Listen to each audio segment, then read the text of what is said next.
Children's Day. Let's go start. Good morning, respected principals, principal teachers, and all my dear friends. I am Anushka Piercini, Standard 1. I told about Children's Day. Today is 14 November. At first, I wish you all a very happy Children's Day. Children's Day birth anniversary of Pandit Jawaharlal Nehru. He was great hero of the Indian freedom struggle. He was first Prime Minister of India.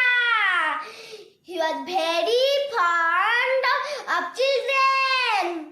He always advocated for children, right for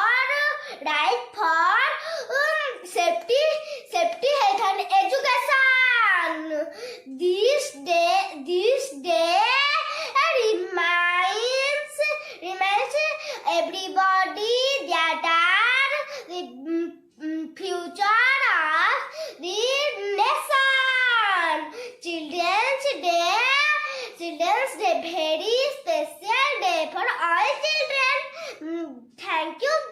Happy Children's Day.